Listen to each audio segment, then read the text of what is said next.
Bueno, buenos días a todas las personas que nos acompañan y también aquí a mis colegas profesores y alumnado también. Agradezco mucho su presencia.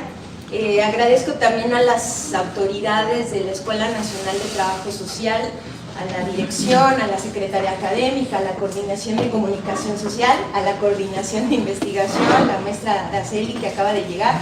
Por supuesto al licenciado Juan Manuel, que es el encargado y coordinador de aquí del centro de la biblioteca de la escuela. Muchas gracias por las facilidades.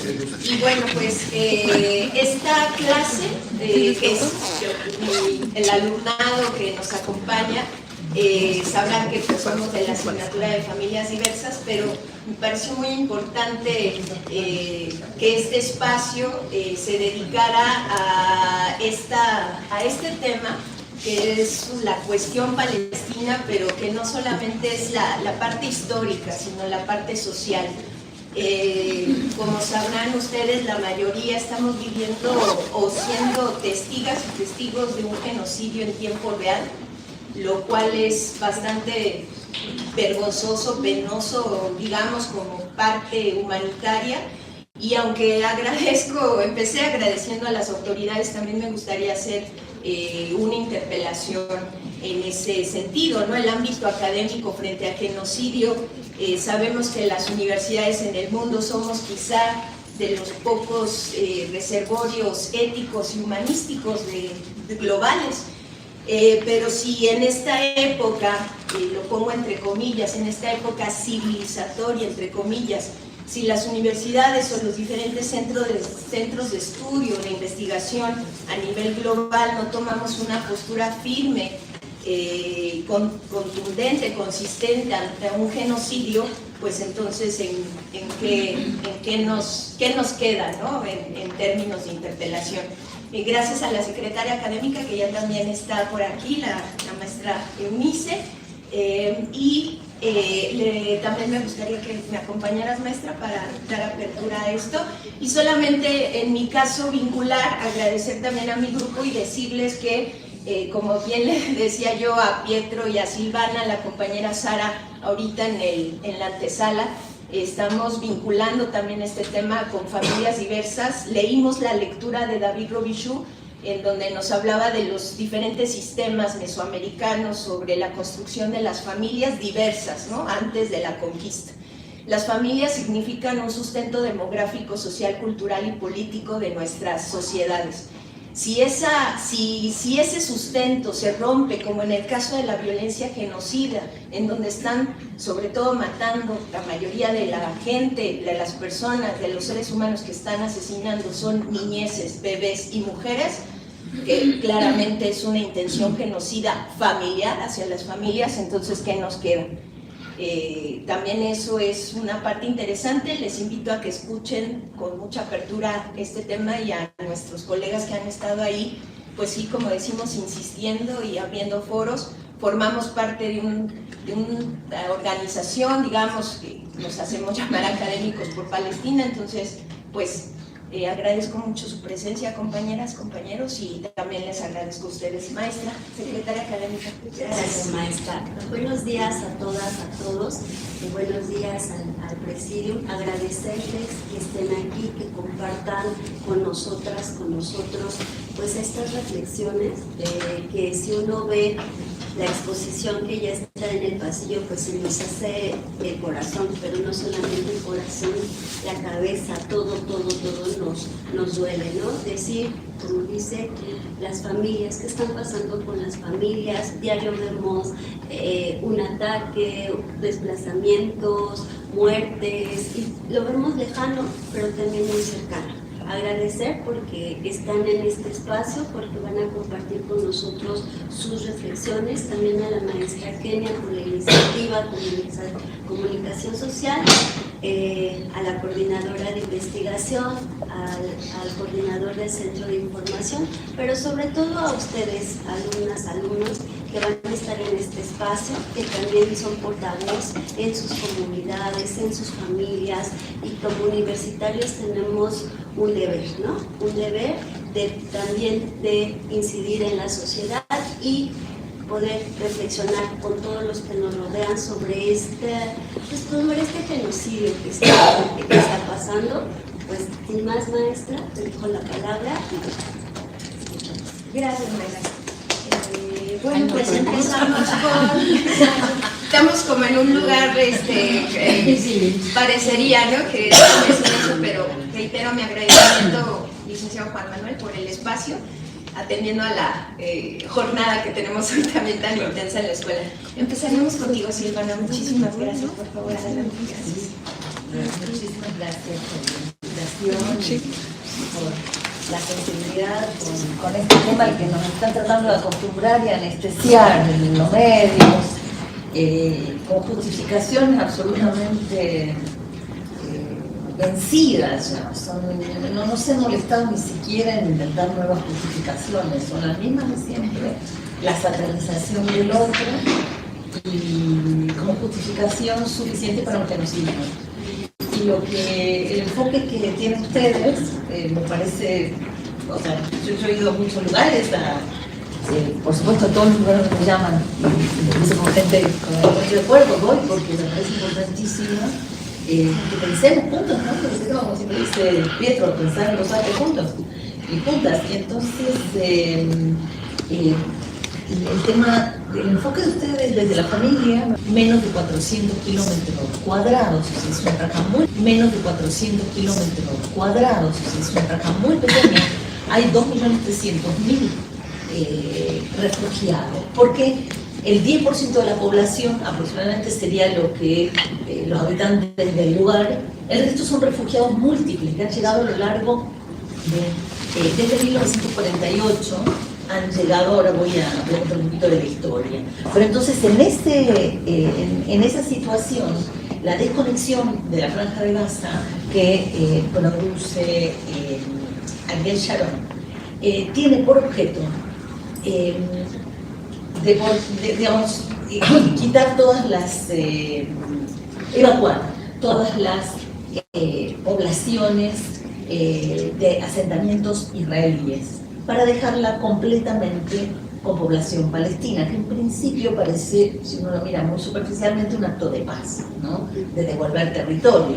El tema es que lo que hacían con esto era sitiarlo, dejarlo libre de judíos, y ya se volvía una población libre para ellos, ¿no? De utilizar el ejército y de los aviones para bombardear. ¿Bombardear por qué? Porque sirven de la industria bélica israelí, que es muy potente, que está apoyada también por Estados Unidos, por Alemania, por Francia, y que son sus socios y son los que no están haciendo nada en este momento para parar el genocidio, son los que realmente podrían hacerlo. Y entonces es la única industria militar que vende armas probadas, porque son probadas sobre la población de Gaza, ¿no? De la Franja de Gaza. En el año 2006 hubo elecciones en Gaza y gana Hamas, porque si bien es un grupo religioso que tenía ideas bastante extremas, tenía una red de asistencia social importante, de salud, de educación, y bueno, la gente votó por eso, por supuesto. Ahora en el año 2022, en Israel hubo elecciones, ganó una fuerza muy extrema también, con ideas terroristas y con el terrorismo de Estado, que la están desplegando en este momento en el genocidio. Entonces tampoco hay que, o sea, la humanidad entera se escandalizó porque los palestinos no supieron elegir bien en la Franja de Gaza en el año 2006, y entonces digamos, permitieron ese primer ataque que a todos hubo varios, siempre hubo ataques, desde el 2004, 2005, 2006, o sea, hubo operaciones del ejército israelí sobre la Franja de Gaza. Pero en el 2008 hubo uno que nos cimbró a todos, que se llamó Plomo Fundido, fue en diciembre del 2008, enero del 2009. Ahí hubo una proporción de 1 a 100, ¿sí? De muertos israelíes y palestinos, ¿no? Ahí empieza, ¿no? Ya con mucha fuerza, con mucha visibilidad en el mundo, transformación de la Franja de Gaza en el escaparate de la industria cívico-militar israelí. Digo cívico-militar porque son en general militares retirados los que dirigen y fundan estas empresas. Bueno, entonces sí, estamos ante un genocidio, y a lo que iba sobre la familia, porque me gustó mucho este enfoque que tienen ustedes, son, por tradición, viven las generaciones juntas. Digamos, no es como nuestra familia occidental, entre comillas, neoliberal, en la que vive el matrimonio con los hijos, puede tener, digamos, sexo diversa, todo lo que quieran, pero los viejos se guardan en lugares, en reservorios para viejos, ¿no? En geriátricos, están cercanos a la muerte, ya son seres improductivos, y entonces a la sociedad no es. Eso no es así en las sociedades árabes en general, ¿no? Los niños se los tolera, son improductivos, pero lo serán en el futuro, serán productivos, entonces hay que tolerarlos. Pero los viejos no, los viejos, en cambio, estas familias, por eso nosotros nos alarmamos cuando vemos cuántos miembros de una familia juntos murieron, ¿sí?, en un solo bombardeo, ¿no? Sí.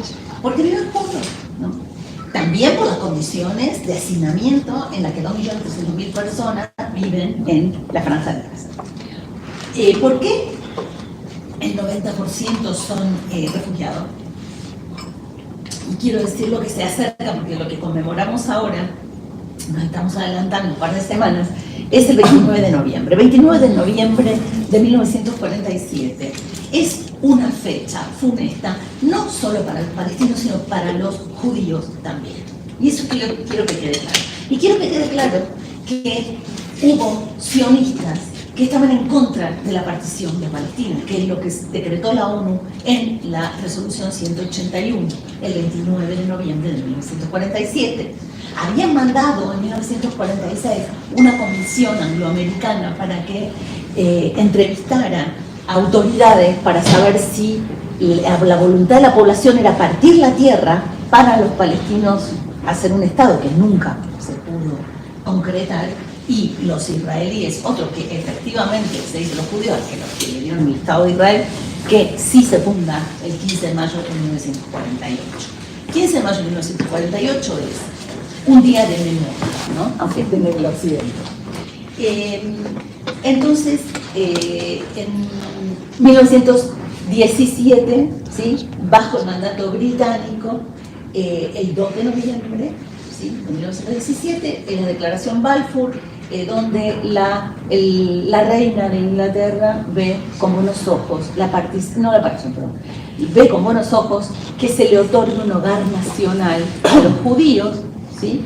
Había pogroms, había persecuciones a los judíos en la Rusia zarista, por supuesto. Mis 4 abuelos murieron de esas persecuciones, violaciones e incendios de aldeas y todo, era muy violento. Sin embargo, porque la palabra pogrom también posiblemente la escucharon, y se dice que el 7 de octubre de 2023 fue un pogrom, ¿sí? No lo es, por supuesto que no, porque los pogroms pertenecen a la Rusia zarista, y los problemas que tenían los judíos en Europa no son los mismos que tienen en Medio Oriente, ¿sí?, en Palestina concretamente. Entonces vuelvo para atrás, 1916 se reparten ingleses y franceses el territorio, toda la región. 1917 el mandato británico establece que puede haber un hogar nacional, no hablan de Estado en este momento, para los judíos que tenían que huir del antisemitismo, todo eso es cierto. Mientras ya a fines del siglo XIX se había iniciado el movimiento sionista, pero un movimiento nacional como los distintos movimientos nacionales europeos, con las mismas características, que son características el historiador Enzo Traverso calificó el viernes pasado como fascista. El movimiento sionista empieza a haber discusiones, ¿sí?, en torno a cómo concebir la vida, ya que tenían que huir de Europa los judíos, cómo iban a ir a vivir a Palestina, ¿no? Y había quienes sostenían que había que llegar, como llegan los refugiados, con mucha humildad, con perfil bajo, a integrarse a la sociedad que los recibe y a formar, por las condiciones religiosas, formar comunidades, ¿no? Comunidades autónomas y formar parte de esa gran confederación de comunidades autónomas de la Gran Siria, que es la región, ¿no? Esa era la idea de sionistas como Martin Buber, incluso Yehuda Magnes, Moshe Smilansky, hasta Scholem estuvo en eso en algún momento, Hannah Arendt, ¿no? Bueno, con esto quiero decir que cuando se envía en 1946 a la Comisión Angloamericana para ver si partir o no la tierra para hacer 2 estados, un grupo dentro del sionismo dijo, no, la tierra es una sola, la tierra está viva, vamos a vivir en esta confederación de comunidades autónomas. Acá no funciona el modelo de Estado Nacional europeo que nunca tuvo lugar para los judíos, entonces tuvieron que ir, ¿no? Porque es profundamente antisemita. Bueno, entonces la Comisión Angloamericana tomó esta postura, pero las potencias decidieron dividir, ¿no? Y estamos entonces, el 29 de noviembre de 1947, en la resolución 181 de la ONU, se decreta la partición de Palestina. Y ahí empieza el desastre, también para los judíos. Insisto, porque algunos creen que es algo para festejar y yo creo que es el comienzo de la desgracia también, no solo la Nakba, que es la palabra desgracia para los palestinos, sino también para los judíos, porque otra forma de vida hubiera sido posible, no la de imitar las colonias europeas, orientalistas, antisemitas, que no entendían el lugar a donde iban a colonizar. Perdonen por lo que me extendí en esta primera parte. Respecto de, lo último que quiero decir de la familia, y después de cualquier cosa sacrifico lo otro que iba a decir, es que así como, digamos, nos pasma ver la cantidad de niños, ¿no? que quedan huérfanos, los que mueren, los que quedan huérfanos, las miradas vacías de esos niños, miradas aterradas, pasmadas, ¿no? Nosotros en 2009, justamente por la Operación Plomo Fundido, habíamos hecho una iniciativa ciudadana que se llamó Adopte un Niño Muerto, ¿no? Donde hemos hecho actividades culturales para concientizar, en fin. Esto ahora se potenció de una manera ya abiertamente genocida y lo que hay que también tener en cuenta es el lugar de esos abuelos, de lo que hablaba al principio, porque son la memoria transmitida de la Nakba, del 15 de mayo de 1948 y un poco antes, que tuvieron que, fueron expulsados de sus poblaciones originales, y entonces estos abuelos conservaban los documentos donde decían la ciudad o aldea de origen. Entonces ahí hay un trabajo de memoria, no es simple. Suelen satanizar mucho, ¿sí?, a los palestinos, a los militantes de Hamas, y hay que entender que es gente que después de 17 años de un sitio, porque decía que Europa se escandalizó en 2006 por las elecciones que hicieron, que ganó Hamas, y entonces decidieron castigarlo, habilitaron apoyaron la operación Plomo Fundido en todos estos asesinatos masivos, y entonces, desde el año 2005, ¿no? Pero 2006, o 2007 podemos decir, cuando ya Hamas asume el gobierno de Franja de Gaza,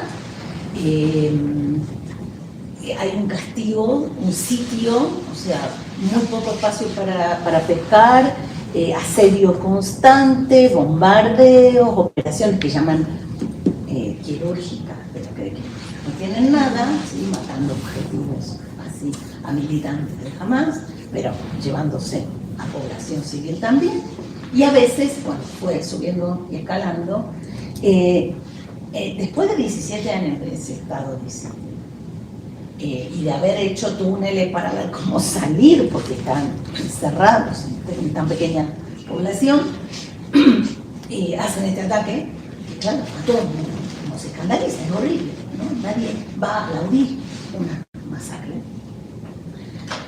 Pero hay que entender también las circunstancias, ¿sí? El hastío, la memoria viva. Había una lista de 73 ancianos que murieron, ¿sí?, que fueron asesinados en octubre del 2023 que habían sobrevivido a la Nakba del 48, ¿no?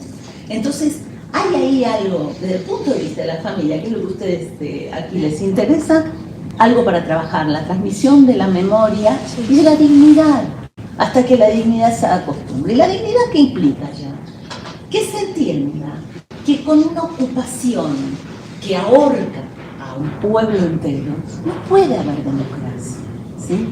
Uno no puede disfrutar de libertad de derechos si es acostado, ¿sí? Eso es lo que yo quiero dejar. Y bueno, iba a hablar de otras cosas, pero me callo porque me fui muy lejos con la historia, pero bueno, más o menos para tener una idea del contexto. Nadie aplaude los asesinatos del 7 de octubre. Y mucho menos, no se puede aplaudir, sino que hay que condenar enfáticamente este genocidio que se está llevando a cabo a ojos de toda la humanidad en tiempo real. Ya van 3 universidades de aquí de México que han suspendido o roto relaciones con universidades israelíes, porque ahí se hace investigación que sirve para las armas, para la inteligencia artificial que nazca, ¿sí? Entonces, tenemos ya, el CIDE fue la primera, el CONEX fue la segunda, tengo información de que también en la Universidad de Zacatecas. Intentamos que en nuestra universidad también se suspendan por lo menos los convenios. Bienvenido. Se suspendan los convenios y tendremos que seguir haciendo la lucha para eso, porque es una forma de lucha pacífica. La quieren llamar boicot, desinversiones y sanciones, o prefieren llamarlo espacio libre de aparte, pero es imperativo que la UNAM, aunque sea por colegios, empecemos a hacerlo. Si no se puede hacer, porque ya vimos que no se puede hacer en el Consejo Universitario, yo creo que hay que empezar por abajo.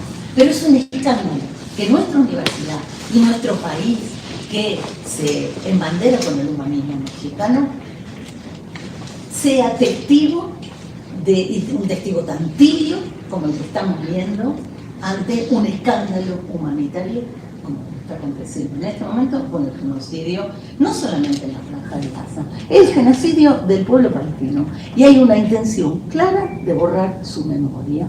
Y eso no se va a lograr. ¿Sí? Me quedo aquí porque si no me extiendo. Gracias.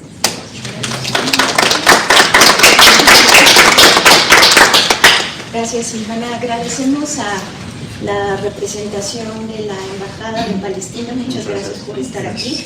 También si gustan hacer voz ahorita que participen nuestras compañeras y compañeros, pues muchas gracias, ¿no?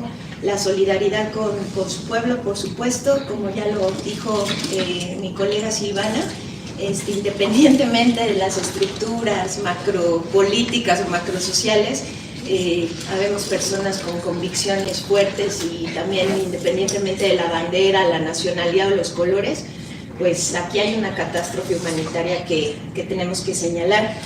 Aprovechando, hay una iniciativa ciudadana para que, justo lo que decía mi compañera profesora Silvana, para que se decrete el rompimiento de relaciones de México con el Estado de Israel. Hay una parte, como decía Silvana, en términos políticos de incongruencias partidista por partidista política, pero sí me parece que también tenemos que hacer herramienta de los mecanismos de exigibilidad que tenemos no solamente como académicos o académicas, sino como ciudadanos, ciudadanas del país. Entonces aquí estaremos levantando las firmas también en la inauguración de la exposición que coordinó el profesor Pietro con la compañera Sara, que es de la Facultad de Filosofía y Letras. Entonces estaremos levantando firmas, por si quieren. Es necesario el INE no para copias, no se confundan, no somos como los partidos políticos, sino para su clave de lector, para que sepan la clave de lector y su firma lo más parecida, porque ahí sí pues el Instituto Nacional Electoral se pone un poquito firme, ¿no? Se entrega al Senado y si está mal un número del INE no pasa. Exactamente. Por favor, Sean cuidadosos con el nombre y el número de línea. Sí, aquí brevemente, ¿no? Aquí se recopilan las firmas de un número de un 13% de la lista nominal que se necesitan para la presentación de esta iniciativa ciudadana promovida a nivel nacional y amparada en la fracción cuarta del artículo 71 de nuestra Constitución. Así que bueno, también les invitamos a que, si es su convicción y su voluntad, nos apoyen. Profesor Pietro, sí, y después a la silla. Sí, gracias. Bueno, hola, buen día. Bueno, mucho gusto de compartir. No me gusta mucho cómo estamos sentados, porque hay 2/3 que no les veo a los ojos. Y mirar a alguien a los ojos es la primera precondición para pensar en voz alta con ella o con él. Incluso antes que la palabra viene la mirada. Por eso las mamás, cuando hacen su parto, se llama dar a luz, porque lo primero que ve el bebé es la luz. Entonces, ahora voy a explicar por qué esta observación en un momentito, pero de todos modos podemos dialogar, que creo que es el objetivo, no tanto hablar de algo que de principio nos queda lejos. Y hay que entender esto, porque lo importante de esto es que quede un conocimiento en sus vidas y para la lucha contra el genocidio y por el pueblo palestino. No tanto información nada más. Silvana fue muy importante cómo instaló elementos de conocimiento dentro de una información histórica. Entonces, eso es la tarea. Nosotros le llamamos epistemología de la paz y la resistencia civil. Esa es la materia que damos. Ojalá la tengan aquí o algo parecido, de cultura de paz, no violencia, en fin, porque es lo importante para que pase algo. Yo vengo desde Cuernavaca, venía rezando para que hubiera gente joven, no solo adultos, porque no vengo a hacer catecismo, no vengo a jalar cosas, pero vengo a tratar de pensar en voz alta, crear alguna pequeña ruptura en nosotros real, y no con la ilusión de que, bueno, hablamos de Gaza, de Palestina, ya me siento tranquilo, me regreso a Cuerna y no pasa nada. Entonces, tenemos otro estilo. Incluso hace 15 días estuve en el Vaticano porque tengo la obsesión que el Papa vaya a Gaza, y es una campaña muy fuerte, no solo el Papa, sino un líder judío islámico. El vacío de las iglesias y las universidades en esta situación de frontera de la humanidad es un escándalo. Dijo Virginia, las 24 horas del día, viendo en directo. Hay genocidios en otros lados. Hay genocidio en Darfur, en Sudán del Sur, hay en la República Centroafricana, pero lo que está pasando en Gaza tiene características muy particulares, ni hablar para las iglesias, porque en esa tierra, si hay algún cristiano aquí, caminó Jesús, comió Jesús, durmió, ayunó, enfrentó a las autoridades políticas y religiosas bien rudo, y toneladas de otras cosas. O sea, tiene un significado mucho más allá de solo lo geográfico, como pueden ser otros que no son. Pero quiero entonces ubicar en la realidad, en la identidad de ustedes, algo de lo que vamos a hablar para abrir otro boquete complementario. Me interesa mucho que hable Sara, porque es fruto de este proceso, es una igual a ustedes como estudiante, y creo que tiene mucho más poder desde la mirada de ella, lo que va a transmitir también, ¿no? Entonces, un primer tema importante, fíjense en lo de Gaza y en esto de las 24 horas, cada día peor que el día anterior. Más de un año, un genocidio de un año televisado, cada día peor que el anterior. Y la comunidad internacional, el aparato legal y político internacional, o sea, el nivel de complicidad y impunidad no se ha visto fácilmente en la historia occidental. Párenme si no se entiende algo, porque el conocimiento es enemigo de la prisa, por eso no voy a correr, pero voy a decir pocas cosas para abrir una discusión. Entonces, fíjense, nosotros damos la materia de cultura de paz y no violencia, resistencia civil, en filosofía y ley. ¿Cómo se puede dar una materia así con un genocidio que atraviesa a la especie humana? Entonces, este es un tema muy importante para sus materias aquí. No sé qué materias sociales del orden histórico, del orden internacional tengan, pero ustedes tienen que decirle a la profa y al profe, oye, está pasando eso, queremos entender mejor. Y dos, ¿qué hacer?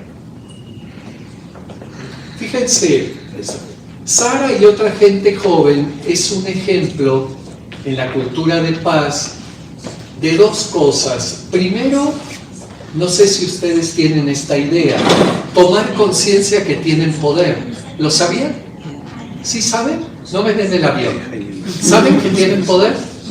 Porque en mi modo de ver la humanidad, como el 80% de la especie humana no sabe que tiene poder. Obedece las 24 horas del día.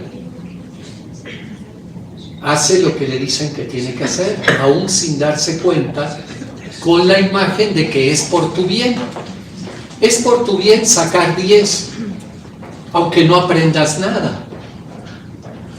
¿Sí? Etcétera, etcétera. Entonces, creo que alguien que estudia trabajo social, que es una carrera importante, mi esposa estudió trabajo social en Italia, pero Gandhi tenía muy fuerte el tema del trabajo social para los jóvenes, los mandaba todos a las aldeas de la India, los mandó de 1919 a 1930, antes de la marcha de la sal, a empaparse del pueblo, a entender qué pasaba y a trabajar en procesos educativos y de salud.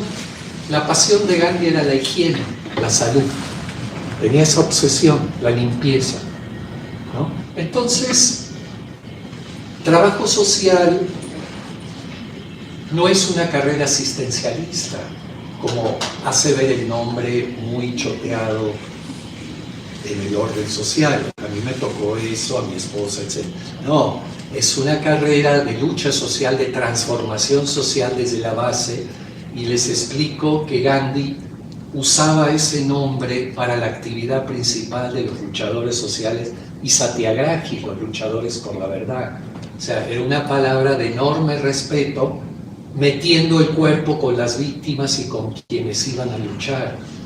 Eso lo aprendí también del zapatismo, trabajé 10 años con ellos, con la educación autónoma, y ellos, antes de hacer que la gente salga a enfrentar al gobierno, al poder, al ejército, a los finqueros de Chiapas, a través del trabajo social entrenaron a los indígenas y campesinos, como dice Marcos, escuchen la frase, a mirar a los ojos al león.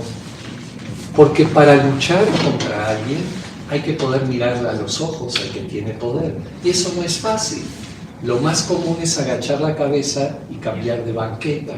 Esa era la historia de Chiapas y de los indígenas. Entonces, Gandhi, el zapatismo, ponen el trabajo social en un lugar pico del cambio social.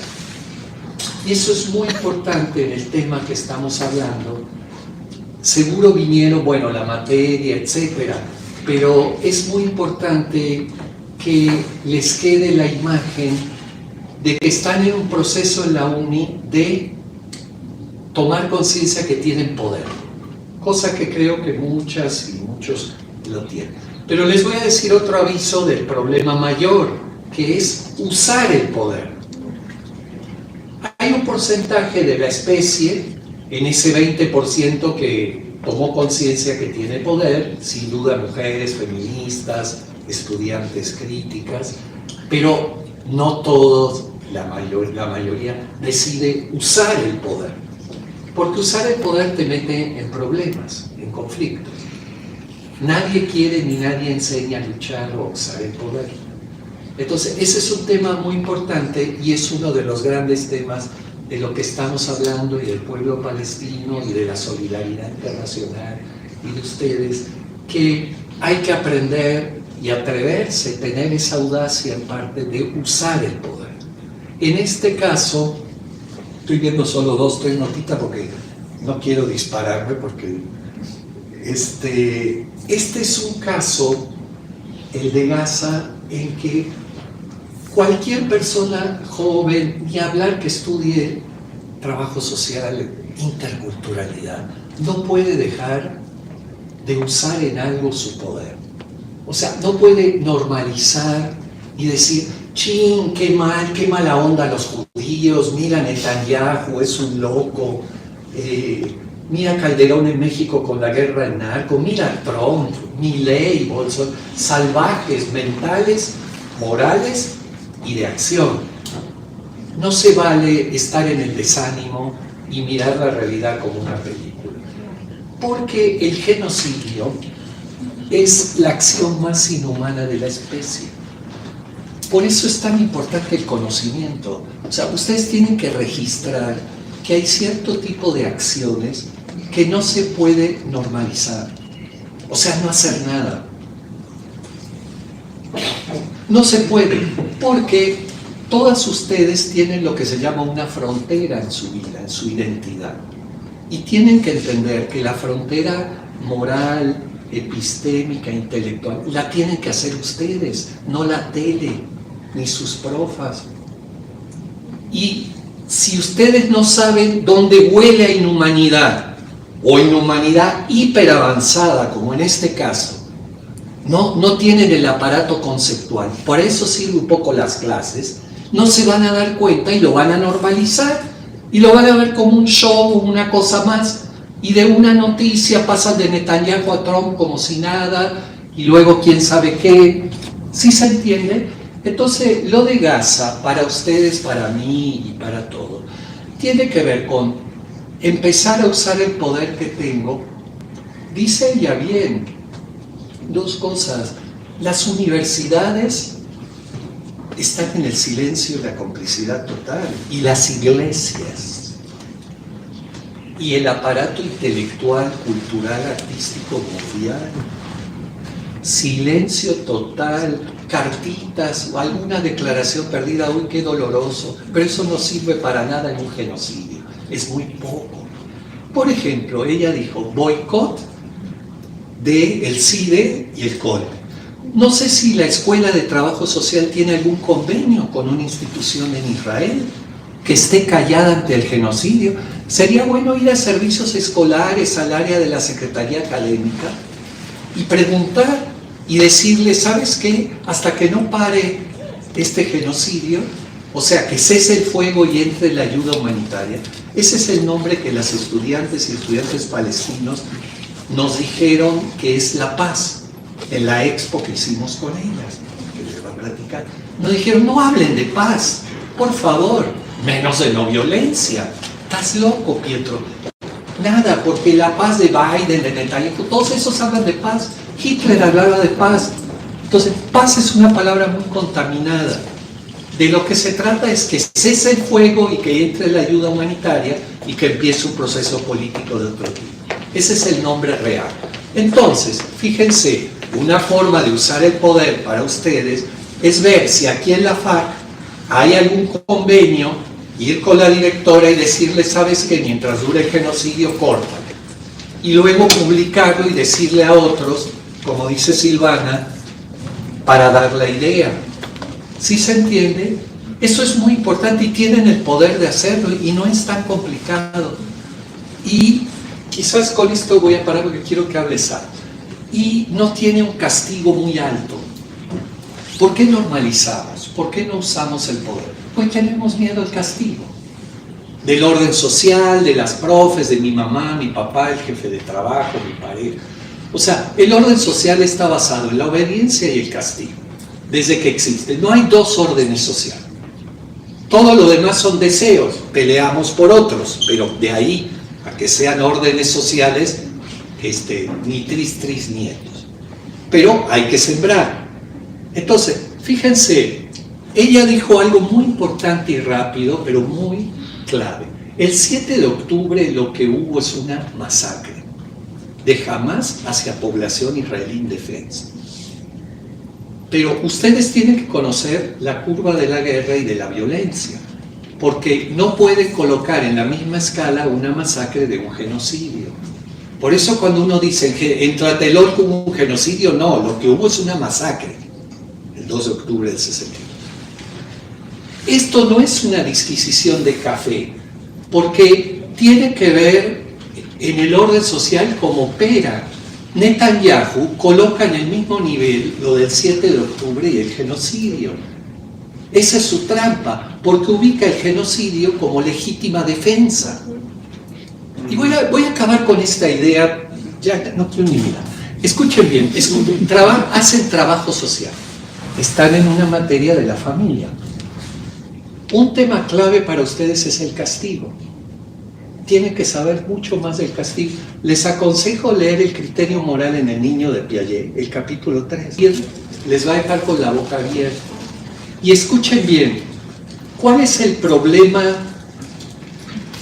del genocidio frente a la masacre? El problema de Netanyahu, que no existe ninguna proporción ni relación, que es la base del castigo. Tiene que existir relación con la falta y proporción. Dijo ella bien, ya hay varios estudios, la proporción entre israelíes y palestinos es de 100 a 1. Por eso lo que están haciendo no tiene nada que ver con la legítima defensa ni con la autodefensa. Ese es curso. Tiene que ver con un exterminio por infinitas razones, entre ellas de desarrollo capitalista, de racismo, todo lo que quieran agregar histórico, pero no existe relación ni proporción. Por eso cuando un niño dice una mentira y le da una cachetada, no existe ninguna relación entre el castigo físico y la falta moral de decir una mentira.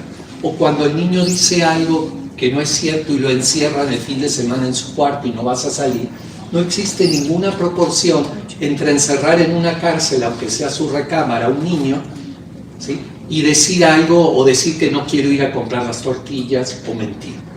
Entonces, ustedes en el trabajo social tienen que tener la mirada profundamente conceptual en la relación entre la proporción y la relación del castigo, porque es justamente con lo que Netanyahu tiene infantilizada a la población, entre otras cosas, discurso religioso, político, o sea, toneladas de barbaridades sin fundamento histórico a la población israelí. Porque yo tengo dos preguntas. Primero, ¿cómo el Papa no está en Gaza? Llevo desde diciembre y no tienen ni idea la cantidad de cosas. La última, fui con coronavirus al Vaticano. Tenía coronavirus. Sí, no sabía. Sí, me enteré regresando porque mi esposa tiene coronavirus y la contagié yo de Roma. 10 discursos con coronavirus. Y la segunda es cómo la población israelí no está en desobediencia civil contra Netanyahu, diciendo ya basta. No los familiares de los rehenes, eso se entiende perfecto, y grupos solidarios de izquierda, o sea, grupos, sí, 3, 4 mil, 5 mil, pero aquí se necesita 1 o 2 millones en la calle, en la casa de Netanyahu, y decirle vete a tu casa y deja de despachar. Es el único modo en el que va a parar el genocidio, con la desobediencia civil dentro de Israel y sacando el aparato, o de Estados Unidos, que es más complicado, porque es una mancuerna, está claro. Entonces, la pregunta es ¿cómo? Y en muchas cosas tiene que ver justamente su imagen de la venganza del 7 de octubre sin ninguna relación y proporción entre una masacre y un genocidio, y la historia anterior de 1947, 1917 y del siglo XIX. Está borrada. Por eso, una idea básica, aprendan historia, porque es el único modo que no las van a agarrar en curva en la vida. Porque esto en parte es por una manipulación histórica de niños de pecho, pero toda la población israelí está en silencio total. Y no se vale decir no sé qué pasa, porque cualquier canal del mundo, de red, de lo que sea, algo se filtra. Entonces también es una inmoralidad decir yo no sabía. ¿Se entiende? Entonces, bueno, esa es una cosa que creo que queda. ¿Y por qué no me gustan las filas así? Me paro. Porque la cultura para que la población esté callada es una cultura militarizada. Si ustedes están sentadas en fila y solo ven la nuca del de adelante, tú no puedes pensar con ella, porque lo único que ves es su nuca. Y ella, lo único que ve es tu sombra. Entonces, el orden social está hecho para que no pensemos juntas y juntos. Está hecho para que obedezcamos. Por supuesto que es facilísimo obedecer con las bancas así. Es un regalo. Porque para desobedecer hay que juntarse con otros, agarrar fuerza. ¿Cómo ella se va a juntar con ella si le ve la nuca? ¿Sí? O sea, lo que quiero decir, y aquí acabo, es que no es normal sentarse así. No es normal no saber historia. Es una construcción social. Por eso puede pasar lo que pasa en Gaza 24 horas al día por un año. Es una cosa sin nombre. Entonces pídale a sus profas que hablen más del tema y a ver qué hacen. ¿Qué hacen? Bueno, dale. Gracias.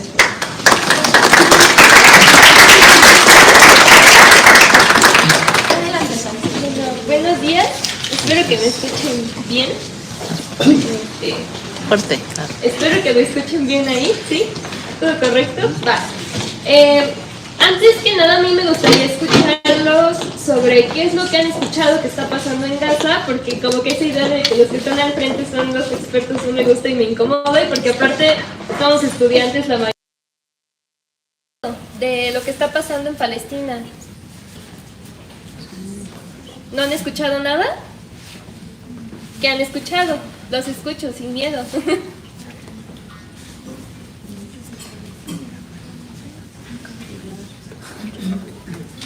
Ese es el punto de por qué sentarse de esta forma, y es el punto que abordaba Pietro, no ayuda. ¿Sí? Muy bien. Entonces, yo creo que voy a cerrar como explicando un poco sobre lo que significó hacer la exposición, pero me gustaría decir en primera instancia que esa exposición significó esperanza para los estudiantes con los que trabajamos. Ante contextos de violencia, y bueno, vaya, somos contemporáneos, nosotros hemos crecido en un país cuya violencia está más que normalizada.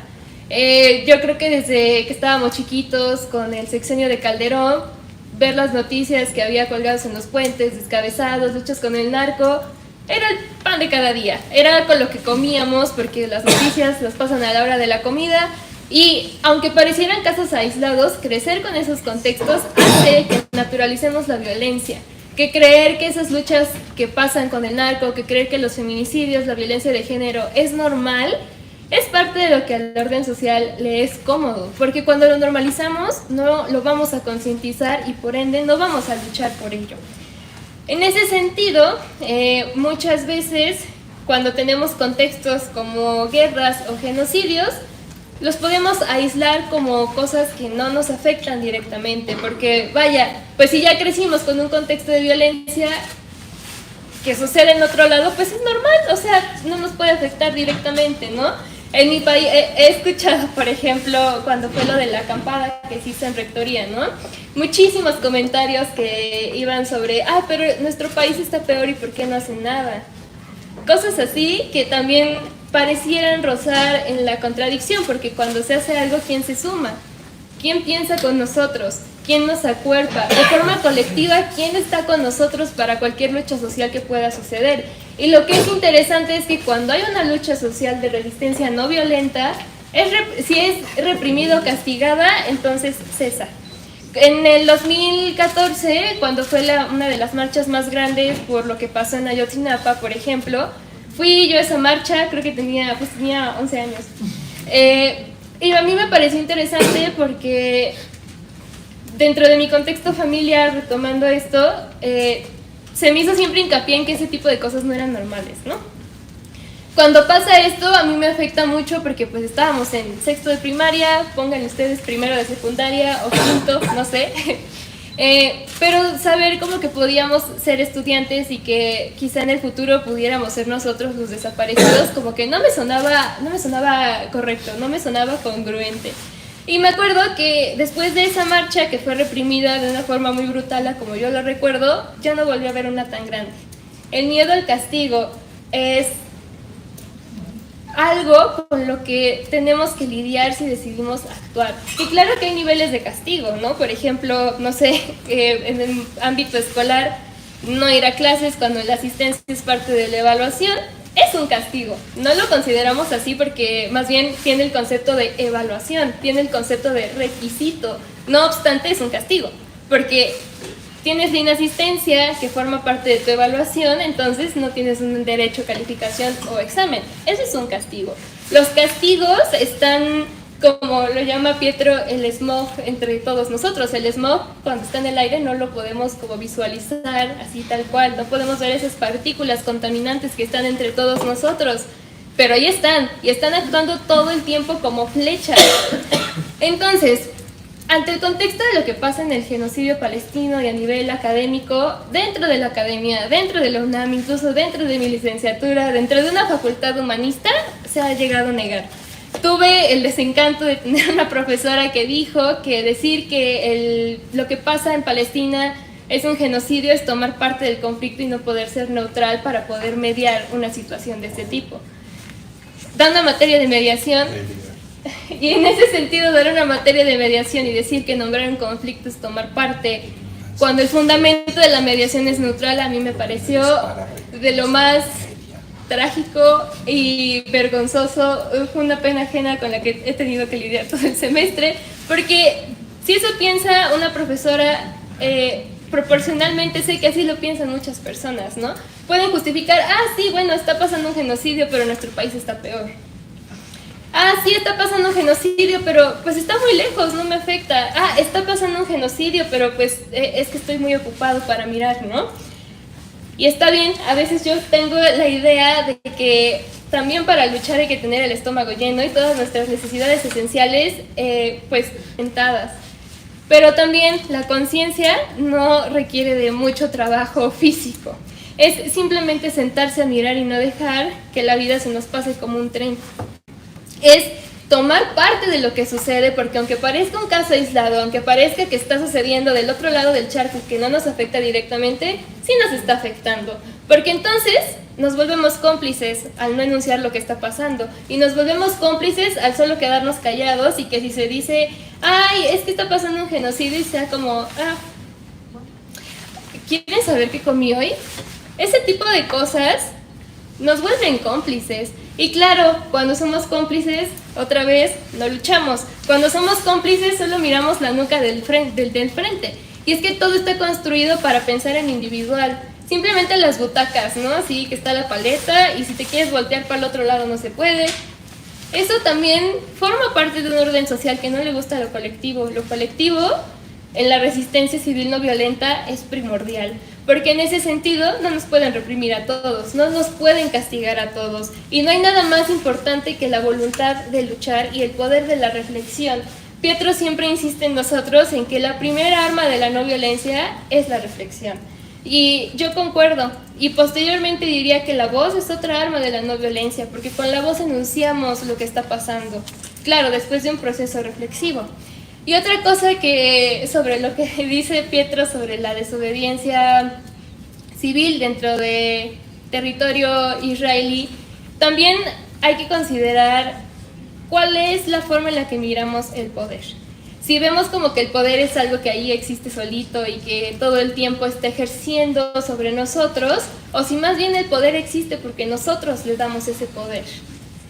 En ese sentido, entender la desobediencia civil sobre que el poder más bien es porque es consenso de muchos la forma en la que otro puede ejercer poder, es importante tenerlo muy presente en el momento de actuar, de acciones directas, de lucha, porque entonces entendemos que aquel que tiene el poder no nada más es porque fue generación espontánea y de pronto ¡pum! Estoy hasta arriba, estoy en el más alto nivel de la jerarquía y tengo poder sobre todos. Siempre es un consenso general, y en ese sentido le vamos a dar consenso al acto más inhumano de la especie. Estamos cómodos dándole el consenso y siendo cómplices de ver cómo matan niños, viejitos, mujeres, hombres. Estamos cómodos siendo cómplices de todo este gueto sistemático que se hizo al territorio. Estamos cómodos viendo cómo partieron el territorio, porque yo no estoy cómoda.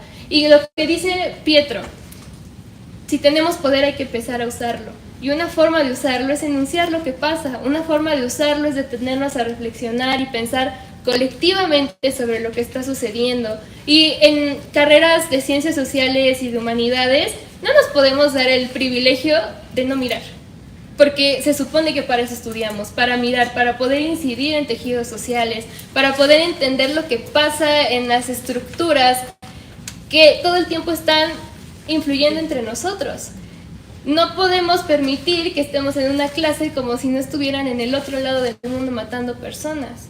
E incluso en el mismo país, con niveles de violencia, no podemos nosotros tomar esa postura como si venir a la escuela fuera lo más normal y lo más cotidiano, porque es un privilegio que se está negando en otras partes del mundo y en el mismo país. Todo lo que hacemos, todo lo que decimos, es importante cuando se trata de cosas de ciencias sociales, de cuestiones de humanidades y más aún frente a condiciones inhumanas como lo que está pasando en Gaza. Y pregúntenselo, y lo estamos pudiendo ver con Líbano. Estamos dándole tanto consenso a lo que está sucediendo con un Estado sionista, que es como un monstruito que va creciendo cada vez más y más y más y más y más y más y más y más, y tiene tanto consenso que ahora está pasando en Líbano algo similar a lo que está pasando en Gaza. Que ahí también, bueno, en Líbano es la cuestión como del derecho a la proporcionalidad, ¿no? Porque pese a que Palestina no está considerado un Estado, no tiene como las fuerzas militares y esas cosas, pues no es como que se le pueda llamar una guerra, ¿no? Porque el fundamento de la guerra es eso, el derecho de proporcionalidad. Y también lo que menciona Silvana, ¿no? Aquí, y eso también ya para ir un poco más hacia lo de la Expo, es interesante por la concepción muy occidentalizada que tenemos de la palabra terrorismo y que hemos decidido hablar de Hamas como un grupo terrorista. Pero cuando estuvimos platicando con los estudiantes palestinos, se entiende que en realidad Hamas no es terrorismo, es autodefensa. Y es autodefensa por todo el proceso histórico que hay detrás del 7 de octubre. Porque el 7 de octubre no solo es el 7 de octubre y ya, que de la noche a la mañana este grupo de Hamas dijo, vamos a atacar, vamos a hacer una masacre y pues ya, ¿no? O sea, solo se nos ocurrió, lo decidimos de la noche a la mañana. No es así. Es una historia que tiene orígenes religiosos, que tiene orígenes cada vez políticos de forma más fuerte, que tiene el consenso de las grandes naciones, que tiene el consenso de cada persona que no se detiene a reflexionar todo el tiempo. Entonces, el 7 de octubre no solo lo podemos mirar como un caso aislado. Para entender el 7 de octubre hay que entender qué es Palestina y qué es ser palestino. Porque se ha bautizado, y lo he visto mucho, como que ser palestino es como así el gran sinónimo de la resistencia, pero tampoco hay que romantizar la resistencia, porque resistir están siendo cosas como el genocidio, lo que está pasando ahora. Porque resistir entonces es que los mismos palestinos estén nombrando e intentando llamar a toda la comunidad internacional sobre lo que está pasando. Entonces, no romanticemos tampoco la resistencia civil, porque no tiene nada de bonito y no tiene nada de sencillo y no tiene nada de agradable, porque los niveles de castigo pueden ser fuerzas genocidas como lo que está pasando. Porque es eso, es un castigo, es dame un pretexto, solo un pretexto como el 7 de octubre para que entonces yo destroce todo lo que puede sustentar tu vida. Y en cuanto a las familias, destruir las familias, de tener control natal, es parte de un proceso genocida, y eso lo van a poder ver en uno de los paneles, me parece que es el panel número 3. Y no nada más es eso, es también limitar las condiciones de subsistencia. Yo no lo sabía, pero justo estando con estos chicos palestinos, pues nos mandaban fotos de cómo son los puntos de control, ¿no? Y los puntos de control es literal pasar por, digámoslo, como para aterrizar la idea, como por torniquetes que están vigilados y controlados por fuerzas militares israelíes, ¿no? Y esos puntos los tienen que pasar diario para llegar a sus casas o trabajos, a menos en Cisjordania, ¿no? Entonces, vamos por 3 meses, fue por lo que nos cuenta Pietro un tiempo récord, porque otras exposiciones en las que Pietro ha participado han tardado como 8 meses.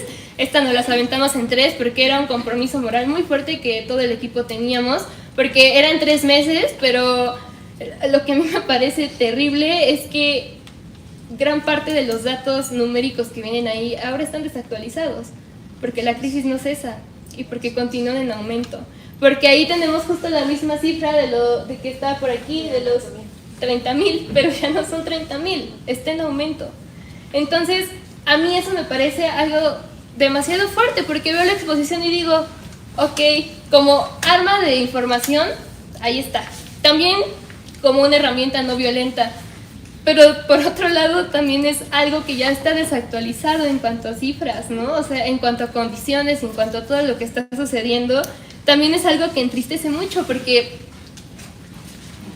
esto es lo que pudimos hacer considerando la distancia.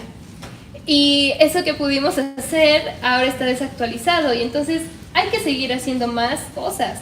Y hace como 3 meses de la Ibero Puebla, sí, hace como en agosto la Ibero Puebla puso la exposición, la Ibero de aquí no quiso, ironías de la vida, pero la Ibero Puebla puso la exposición y ellos aportaron también 2 paneles adicionales que son los últimos 2, y justo lo que parece importante era que dieron nuevas cifras y que esas cifras, a pesar de que fueron en agosto, otra vez están. También lo estamos permitiendo en nuestros países, en nuestra vida, en nuestros territorios y en nuestras localidades. No es un caso aislado, es solo una superestructura genocida, una superestructura deshumanizante que se está replicando en todos lados. Entonces, por eso al principio dije que para los chicos estudiantes de la Universidad de Al-Quds en Cisjordania, darse cuenta que nosotros 16 monos de este lado estábamos hablando sobre Palestina les dio demasiada esperanza. Y eso para mí es la parte más significativa, porque creo que una cosa tan bondadosa y bonita de la no violencia es que puede dar esperanza. Entonces, sigamos dando esperanza a esos estudiantes porque tienen nuestra edad, porque están con muchas afecciones por lo que nos llegaron a platicar sobre que si tienen familia en la Franja de Gaza, saber que en cualquier momento mueren. Yo los invito a que esa exposición no nada más la vean como una vomitada de información, porque no es eso. Está pensado para que, si no se quieren aventar todos los paneles, pueden leer uno, porque a pesar de que tienen cierta secuencia numérica, pueden leerlos así por separado y de todas formas van a entenderlo, ¿no? Y justo ahí vienen cuestiones sobre lo que pasó el 7 de octubre, explica las intifadas, viene sobre los acuerdos de Oslo y también tiene bastante contexto histórico, pero también, recuérdenlo siempre, nosotros fuimos detrás de los estudiantes palestinos porque no somos quienes para acaparar la voz de quienes están viviendo el genocidio. Todo lo que ven ahí es todo lo que ellos creyeron que era esencial e importante que el mundo sepa. Y pues sí se ha logrado, o sea, esa expo anda de gira internacional casi todo el tiempo y pues ya es todo lo que tengo que decir al respecto. Gracias.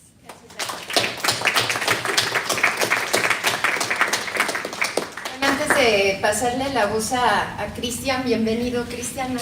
Es que me perdí, sí, perdón. No te preocupes, ya estás aquí, eso es lo bueno, bienvenido.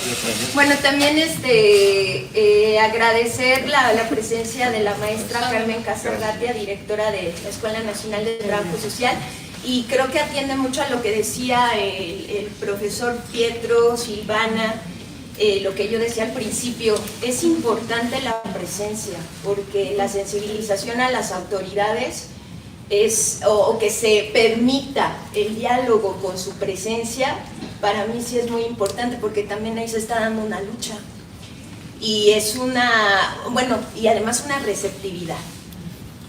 O sea, nos estamos reconociendo como carrera humanística y social. Entonces lo agradezco, maestra, de verdad. Tienes a tu costado al representante de negocios de la Embajada de Palestina, y pues muchas gracias también por la recepción a esta propuesta, y que sigamos pues eso, ¿no? Construyendo, escuchándonos y pues impulsando esto que bien decía Sara, ¿no? La indiferencia mata, compañeras y compañeros, así que también pues seamos recíprocos con este llamado de Sara, ¿no? Muchas gracias. Bienvenidos, bienvenidos, Gracias. gracias por estar aquí, muy buenos días Gracias. a todas y todos. Y pues bueno, ya esperábamos esta exposición, ¿no? Pues te conocimos y te reconocimos en ese foro sobre reconstrucción de tejido social y cultura de paz. Nos moviste en ese foro, ¿no? Que creo que es algo que pues has venido haciendo junto con el equipo. Escucharte ahora, Sara, también creo que es algo que nos mueve, que es importante reconocer, entender, ¿no? Más allá de lo que las noticias nos señalan, y sobre todo que pues puede ser no tan sencillo de entender, ¿no? Estas luchas, y también ubicar que no estamos ajenos, por supuesto, que no somos el otro lado del mundo, porque estamos viviendo una situación muy complicada, ¿no? De todos los días, y hemos naturalizado esas violencias. Desafortunadamente ya no nos sorprende ver todos los días muertes, ver que si no sucede en un estado sucede en otro, ¿no?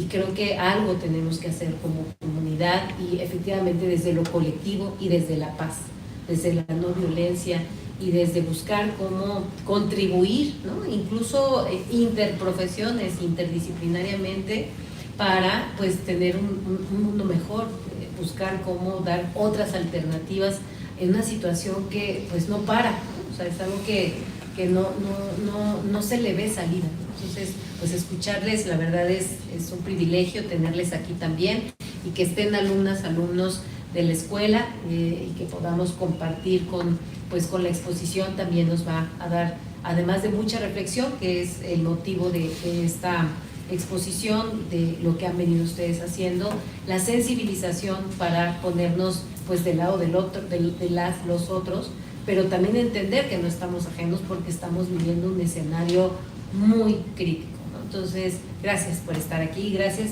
doctora, por motivarlo, porque sé que es algo que has venido haciendo, pues es parte de tu ser, ¿no?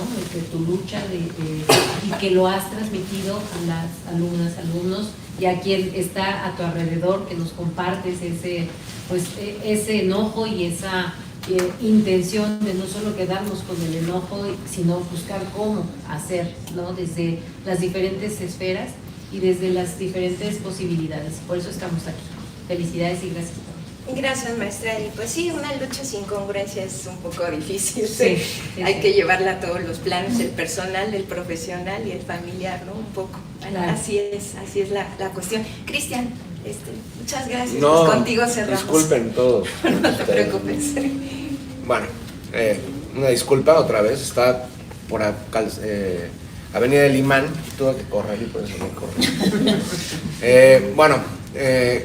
En consecuencia de todo lo que mencionaron los compañeros, yo les volvería a preguntar, digo, dentro de la cultura popular occidental, la cultura de masas, ¿saben más o menos algo de Palestina? No tienen que responder, simplemente, bueno, Palestina, por supuesto, los palestinos son un pueblo que tiene distintas raíces, pero no les voy a hablar de Palestina ahorita. De hecho, podríamos ejemplificarlo. ¿Saben dónde está Cuba? ¿Saben lo que está pasando en este momento en Cuba? Bueno, ¿qué ha pasado desde finales de los 50, pero realmente? Bueno, Cuba vive en este momento, de hecho, justo en este momento, un proceso muy agudo en su contra por parte del imperialismo estadounidense, de estrangulamiento económico, un genocidio lento, muy similar a lo que ocurría previamente al 7 de octubre en suelo gazatí, en suelo palestino. Lo que busca Estados Unidos con este asedio en contra de Cuba, que ha durado décadas, es uno de los asedios más longevos, sin mencionar la ilegalidad y la brutalidad tradicional de Estados Unidos, que intenta destruir una nación. ¿Saben qué está ocurriendo en suelo venezolano, manteniéndonos en el Caribe?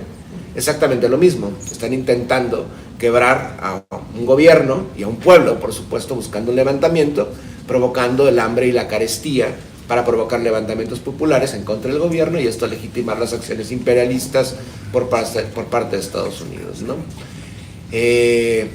Vámonos cada vez más al oriente. ¿Saben dónde está Argelia? Argelia es un país africano, es un país magrebí, un país de una naturaleza, un origen bereber, un país arabizado, islamizado en los últimos 1400 años, pero también es un país que durante 200 años fue colonia francesa, invasores franceses obviamente.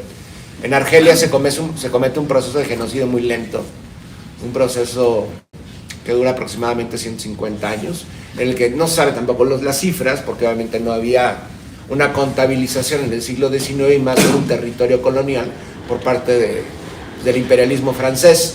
Pero en Argelia se calcula que fueron asesinados entre 2 y 5 millones de personas en 150 años. Podemos ir más al oriente. ¿Saben qué ocurre en Libia? ¿Saben dónde está Libia? Libia también está relativamente cerca de Argelia, es un país también magrebí, está al occidente inmediato de Egipto, es un país que hasta hace 15 años tenía la tasa de crecimiento más alta del territorio africano, un país que había un movimiento político llamado la Yamahiriya Libia, que fue transformado paulatinamente por un personaje llamado Muammar Gaddafi. A partir de la década pasada, comienzos, ¿han oído de Barack Hussein Obama? ¿Saben quién fue Barack Hussein Obama? ¿Saben quién fue el padre de Barack Hussein Obama? Bueno, un africano. La madre fue una mujer llamada Andurham. Andurham era una agente de la CIA disfrazada como antropóloga. Ella es estacionada en Yakarta, en Indonesia, se vuelve a casar con quien va a ser el padrastro de Obama y cometen un genocidio que aproximadamente matan a 1 millón de personas en menos de 6 meses. El padrastro de Obama, un cerebro genocida. ¿Saben qué hizo Obama en Libia? Destruyó un país. Bueno, no, nada más fue Obama, fueron 3 naciones realmente. Fue Estados Unidos, de la mano de sus títeres y cachorritos, Gran Bretaña y Francia. Las cifras también son muy difíciles de dilucidar en este momento. Se calcula que son 800,000 personas asesinadas por la cruzada libertadora de Barack Hussein Obama, ¿no? Pero Obama tenía tiempo para hacer otras cosas. ¿Han oído hablar de Somalia, Sudán, Yemen, Siria? Bueno, lo que hizo la administración Obama durante 8 años, porque por supuesto se habla mucho de Trump. Hay que entender al imperialismo estadounidense como un proyecto bicéfalo. El republicanismo y el Partido Demócrata son 2 gemelos, dos siameses realmente, ¿no? ¿Qué hizo Barack Hussein Obama? Además de atacar, por supuesto, suelo libio, a través de un ejército multinacional de 200,000 personas invadió suelo sirio. ¿Han oído de Daesh o tal vez el Estado Islámico? O el Frente al-Nusra, que es la versión de Al-Qaeda en suelo sirio. Bueno, es un proyecto, es una creación estadounidense amparado por las petromonarquías del Golfo, Arabia Saudí, Emiratos Árabes Unidos, el Estado turco y el sionismo. ¿Ustedes creen que el sionismo alguna vez enfrentó a Daesh o el Frente al-Nusra, que son terroristas como los conciben en Occidente? Por supuesto que no. Y tenemos un personaje como Benjamín Milekowski, alias Netanyahu, que dice combatir el terrorismo de Hamas en los altos del Golán sirios, porque el ente sionista no nada más ocupa territorio palestino y ataca solo libanés. También tiene desde 1967 ocupado territorio sirio, los altos del Golán. En los altos del Golán llegaban las huestes de terroristas heridos, terroristas que en su tiempo libre se dedicaban a decapitar a niños chiíes en suelo sirio y atenderlos. Eso hacía Benjamín Milekowski. ¿Qué es el sionismo? De hecho, creo que sería importante aclararlo. El sionismo no es muy diferente del proceso expansionista estadounidense a través de la doctrina Monroe o el destino manifiesto en suelo, lo que hoy es Estados Unidos, ¿no? Hacia el oeste es el sur. El sionismo es un producto de su tiempo, muy en boga en Europa. En el siglo XIX están los movimientos ultranacionalistas protofascistas. El sionismo es de raigambre colonial, es de raigambre supremacista y es de raigambre invasora. El sionismo, por lo menos el de corte judío secular, a finales del siglo XIX, se crea con el propósito de invadir un territorio. Bueno, de hecho hay una baraja de territorios que estaban dispuestos a invadir. Se utiliza Palestina obviamente por los orígenes del judaísmo como religión, pero también estaba la propuesta de Uganda, parte del Imperio Británico en ese momento. Estaba el Esequibo venezolano, una tierra muy rica en recursos áureos, hidrocarburos más adelante se descubren. Más adelante, en los años 40, se especula también el sur del continente americano, del lado chileno y del lado argentino.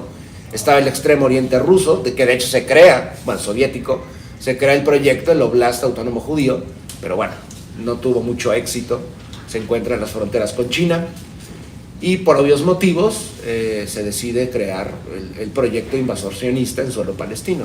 El fundador del sionismo, digamos, tradicional, Theodor Herzl, en el primer congreso sionista en Basel, en Basilea, en suelo siso, no estaba muy convencido. De hecho, él le convencía más Uganda, porque Si han visto Uganda, es un lugar espectacular, es donde de pronto mueven una maleza y sale un gorila.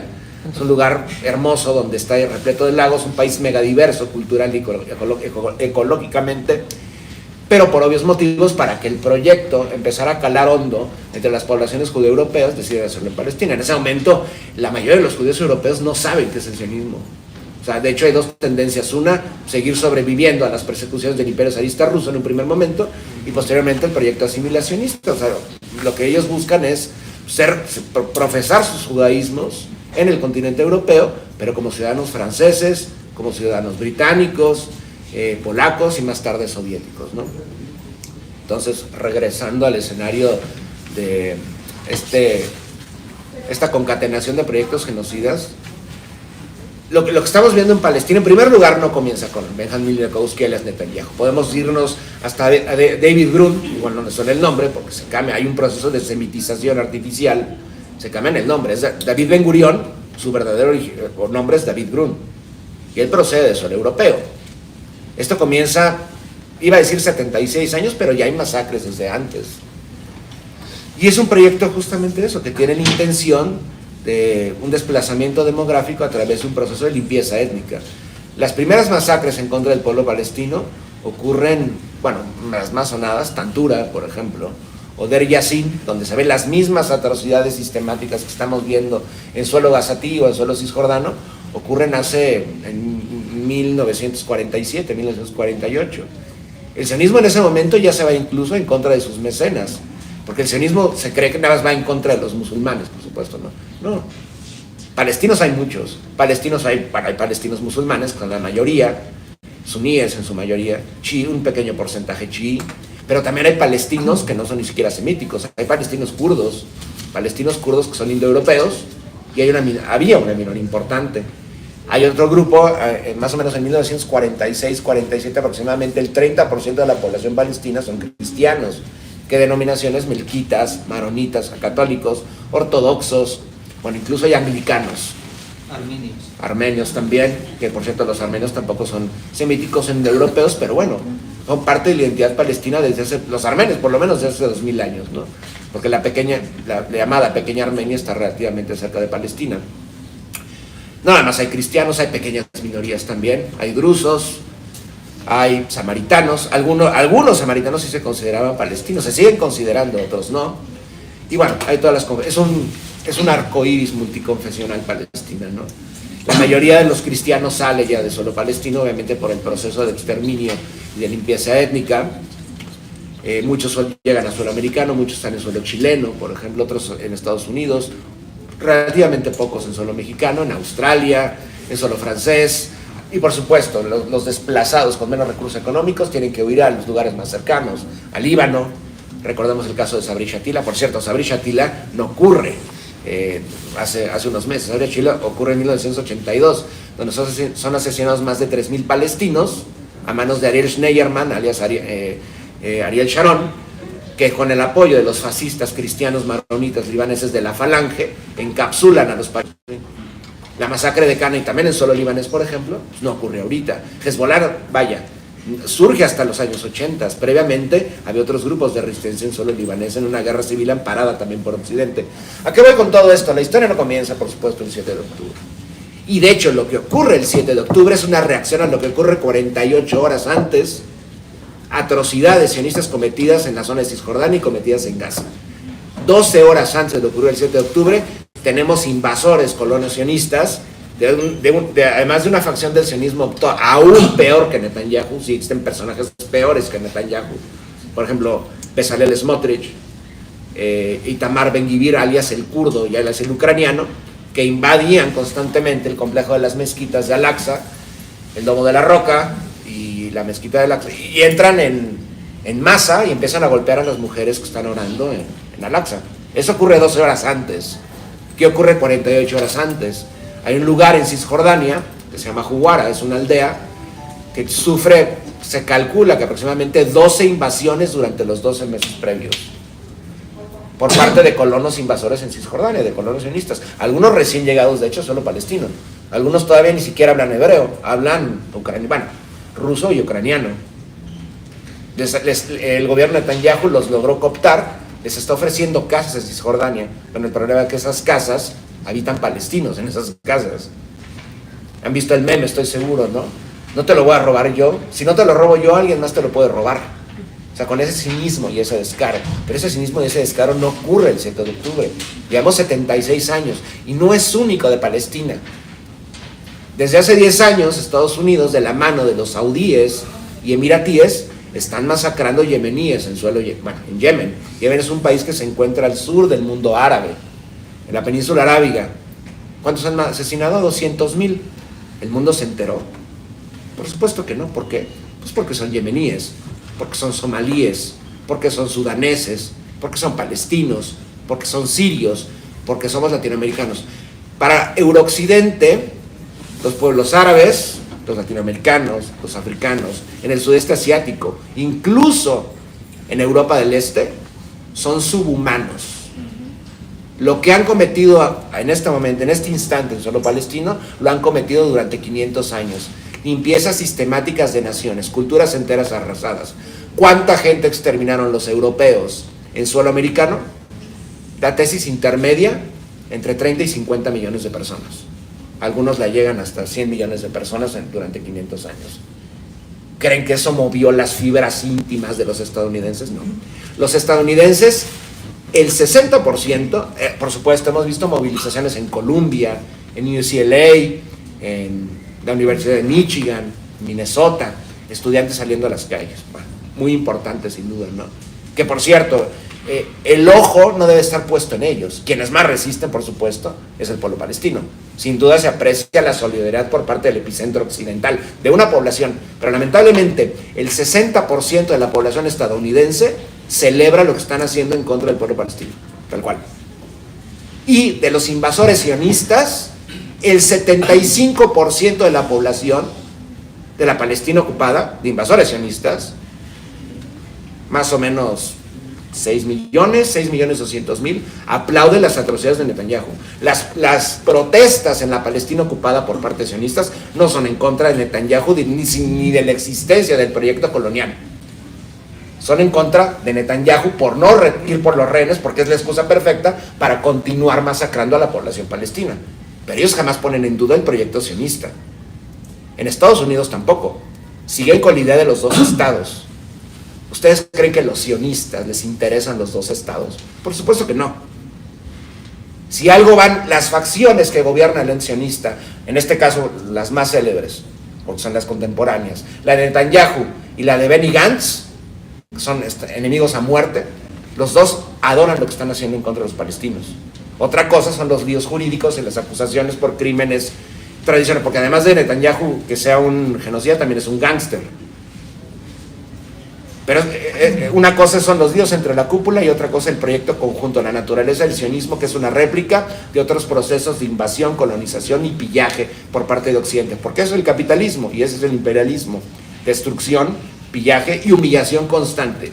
Y construcción también, porque no nada más se está exterminando al pueblo palestino, se está exterminando la identidad palestina. O sea, no es casualidad que se estén bombardeando. Imagínense que ustedes están en clase y de pronto les cae una bomba. Ya no hay universidades en suelo gazatí, porque intentan acabar universidades, archivos históricos, museos, iglesias, mezquitas, zonas arqueológicas con templos cananeos y templos filisteos. ¿Por qué? Porque hay que destruir la identidad de Palestina. ¿Quiénes son los palestinos? ¿Dónde podemos encontrar los judíos de Judea de hace 2000 años? En los palestinos. Los pueblos se transforman, los pueblos cambian. Esos judíos de Judea, muchos salen de Palestina, pero otros se quedan. ¿Qué ocurrió con ellos? Se convirtieron al cristianismo primero, luego se convirtieron al islam. ¿Quiénes son la mayoría? No todos, la mayoría de los invasores sionistas. Poblaciones conversas al judaísmo en los últimos 1500 años, del contexto germánico, del contexto urálico, del contexto túrquico, del contexto de las lenguas romance, de Asia Central. Para entender el sionismo, sí, podemos escarbar su historia, es muy importante, que de hecho la primera faceta del sionismo no surge en comunidades judías, surge en el siglo XVII en suelo inglés, porque con un personaje llamado Oliver Cromwell se les ocurre a los ingleses, ni siquiera todavía Imperio Británico, que hay que procurar que los judíos retornen a Palestina para que esto acelere la llegada del Mesías. y se va a tardar 250 años en el sionismo en calar profundamente en las comunidades judías. Los judíos estaban preocupados por sobrevivir, porque los estaban exterminando en pogromos en el imperio zarista ruso y más tarde en la Alemania nazi. ¿Los palestinos son responsables de ello? Por supuesto que no. De hecho, creo que es lo más siniestro del sionismo, ¿no? Que les recomiendo leer. Seguramente han escuchado de este personaje. Es Norman Finkelstein, es un judío, bueno, no sé si sea practicante, es un profesor estadounidense que tiene un excelente libro que se llama La industria del holocausto. Porque lo que hace el sionismo es utilizar como chantaje, como mecanismo para pues, una cacería de brujas a sus críticos, utilizaron lo que ocurrió, el exterminio de judíos europeos hace 80 años, para legitimar las atrocidades sionistas. Pero bueno, más allá de la historia del sionismo, para entender también la historia del sionismo hay que ver su reflejo en otros contextos. Lo que hicieron los estadounidenses en lo que es Estados Unidos, exterminando a las 500 naciones, pueblos originarios, lo que hicieron el imperialismo portugués, español, irlandés y francés en suelo americano, lo mismo al otro lado del Atlántico en suelo africano, y lo que está ocurriendo en este momento en otros contextos. Porque también es, no nada más, o sea, la punta de lanza del proyecto colonial, el proyecto colonial, por más de que le quieran colocar etiquetas de que es un asunto religioso, no lo es. Es un asunto de depredación colonial, y es un proyecto geoestratégico para tomar el control de todo el Mashrek, de todo el Magreb. ¿Qué es el Mashrek? Es el Magreb. De hecho, igual lo voy a complejizar un poco, pero es importante empezar a dejar atrás esos conceptos de Medio Oriente. A la mitad de qué Oriente, de qué están hablando. La zona del norte de África se le llama Magreb, ¿okay? Y la zona, digamos, del oeste de Asia se le llama Mashrek. Mashrek quiere decir Oriente, tal cual. Y el Magreb, el oeste, el lugar donde sale el sol. Y hacia el sur está el Sahel, por ejemplo, ¿no?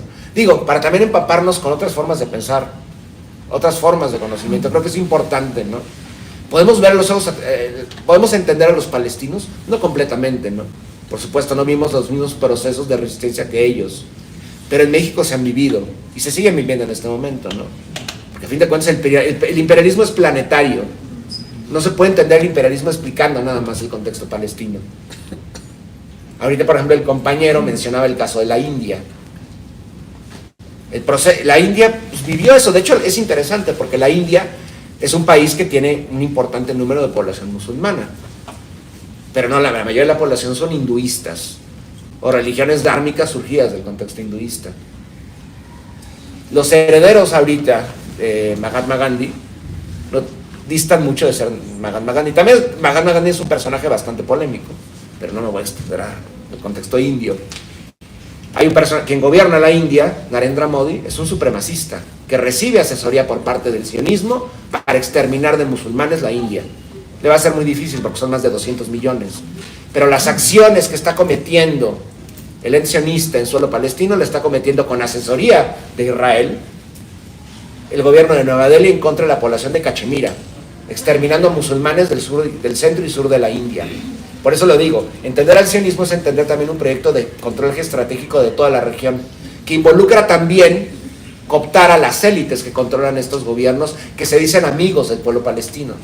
Y eso es muy importante porque queda muy en el olvido, la traición por parte de regímenes árabes, araboparlantes, los Saud, la familia Saud en el caso saudí, los hachemíes en Jordania, el gobierno de Al-Sisi en Egipto, comenzando con Sadat hace 40 años, y así podemos, Erdogan en el caso turco, ¿no? Que se pavonea, soy el defensor del pueblo palestino, son mis amigos, sí, y mientras tanto le compras armas a los sionistas para matar a armenios en Nagorno-Karabaj, con el territorio armenio de la mano de los azeríes, ¿no? O sea, hay que entender todo esto, una serie de complicidades, porque es un proyecto de control pues, prácticamente global, centrado en el oeste de Asia. ¿Por qué es tan importante el oeste de Asia? Porque está volviendo a ser el epicentro del mundo.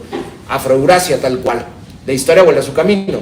Esa megapenínsula asiática llamada Europa está perdiendo relevancia. Bueno, no la tiene desde 1945. Y son los caniches del imperialismo estadounidense. ¿Qué no tiene Europa? Más bien, ¿qué tiene Europa? Pues nada. ¿Qué tiene materias primas? No. ¿Dónde está la riqueza? En América, en el Mashrek, en el Magreb, en las profundidades africanas, en el sur de Asia. Por eso hay que entender esta aceleración de la violencia del sionismo como un reflejo de la decrepitud del proyecto colonial occidental. O sea, no es casual que en este momento, que además Estados Unidos y la OTAN están perdiendo la agresión perpetua a la Federación Rusa en el contexto del Mar Negro, en el Donbass, en Ucrania, a lo que ocurre justamente en la zona de Palestina. No es casual que hayan perdido la destrucción y balcanización de Siria. Entonces todo responde a eso, a un periodo crítico del imperialismo occidental, que está muy, muy dañado. Claro, no es un declive que se vaya a concretar pasado mañana. Es un proceso bastante largo, lamentablemente, en que vamos a ver al imperialismo estadounidense más salvaje que nunca. Y lo que está pasando en este momento va a tener consecuencias no solo en Palestina, sino en otros contextos también. Pues para entender el caso palestino hay que entender la misma naturaleza del imperialismo y del colonialismo. Hay múltiples casos, o sea, mencioné algunos. Pero ¿qué hacían los belgas en el centro del continente africano, en Congo? Leopoldo II, pues matando a más de 5 millones de personas, cortándoles la mano porque no producían bastante caucho. ¿Qué hacían los franceses en Argelia, o en el Senegal, o en Gambia? ¿Qué hacían los británicos y los Boer African en el sur de África?